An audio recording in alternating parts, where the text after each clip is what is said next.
It was August 5th, 2010 at 2:08 in the morning. We woke up to a heat sensor alarm in our garage. Upon hearing the alarm go off and I investigated the panel, I immediately went downstairs to see the source and see if we could see any sign of fire. Upon approach to the garage, it's funny in hindsight, in replaying the event, I can actually remember hearing the fire in the garage occurring. It sounded like a bonfire, if you will, or something like that, but it was happening so fast that I just reached for the door. I remember thinking there was no heat on the door. When I opened it, though, the surprise was jet black smoke greeted me, and you could not see even a foot in front of your face. I immediately closed the door and turned around and went into our son's room, who was directly next to the garage area, and I woke him up. He couldn't believe it, didn't believe it at first. Asked him to wait by the door going out to our backyard. Went back upstairs, yelled for Stephanie. Simultaneously, at some point in there, yelled down the hall because we had company. At that time, Stephanie's sister was there with us, and her future husband and their dog were all staying with us in our guest room down the hall. And so everybody was alerted, everybody was aware. Our daughter was sleeping in our room. Stephanie came down with her, and there was one moment there, and we didn't know where Stephen was because he had been taken outside. That was kind of a scary moment, but ultimately we went out into the backyard and kind of convened our family and just kind of settled through the fact that there was a fire, and at that point you could see the reflection of the flames on our neighbor's house. We knew we were fully engulfed. You could hear it, you could hear crackling, and we became increasingly concerned, and this was all in a matter of just moments. We started to hear small, minute explosions, and those were, probably more than likely the batteries either on the golf cart or the hybrid vehicle that I drive, and that was our cue to go across the street. We exited out the back gate and got there as quickly as we could, just in time to look back at the house.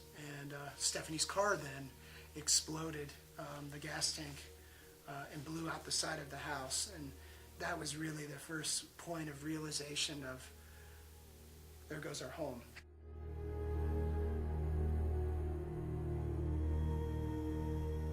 I felt relatively calm I just felt this sense of God come over me immediately, and I knew what it was, and Ryan looked at me and said, I can't believe it, and I said, I can't either, but we're all here.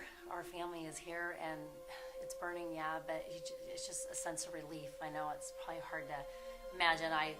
There's no book, there's no manual that prepares you for this, but God prepares, and it was a pretty clarifying feeling at that point to feel so okay, so settled with it. It was a really good reminder. There was a moment there after Stephanie's mom had come and taken Stephanie and the kids away. There was a reminder as I was sitting by myself, standing in the field next to our house, looking at the house burn. There was a reminder that nothing that I had mattered. God is with us. We've always been good about praying as a family, but now, the first thing I do when I wake up is waking up to not really having a whole lot anymore besides my family, which is the most important thing. I just pray and I just say, God, this is your day. This is you. This is, I'm giving this to you, and you have to show me, what you want me to do and show me what direction to go. I was just going to say that the interesting thing is in business, we have to keep our fingers on the pulse of everything that's going on in our organizations and in our lives. We try to keep control, and there are subtle and not so subtle hints of God's hand in our life, and this is one of those where you realize that you have to surrender. You completely have to surrender, and as much of a struggle as that is on a daily basis, I'm reminded of it at least 10 times a day right now. Yep. But as quickly after this happened, almost like, I think a week and a half, God opened a huge door to a house that we were able to purchase. And it was like, okay, God, if you're opening this door and this is all falling together within a week and a half, this is what you want. And consequently, Ryan and I are just so happy. I mean, we're doing a big remodel on the house, but our children are so excited. The house has forest land behind it, and our son is total outdoorsy, and they are just so excited. So it's, when one door closes, they just seem to be opening all the time. And this community of our friends and our family has been, I just can't explain the love that people have shown us. We are so blessed. And it's tremendous to think about the resource that we might become through this for others. One of the things that I had going in my favor, if you will, I have a good friend who lost a home to a house fire 3 years ago. And he was the first phone call I made was, hey, what can I expect? What's going to be coming, this first day? And,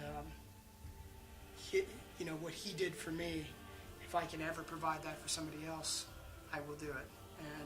And I know that I will. I know that everything happens for a reason. We've been given this challenge in our life to do something with it. And as wonderful as the things are that are happening in our life now, I can't help but wonder what God's glory is going to be going forward, because I know that there's more to it.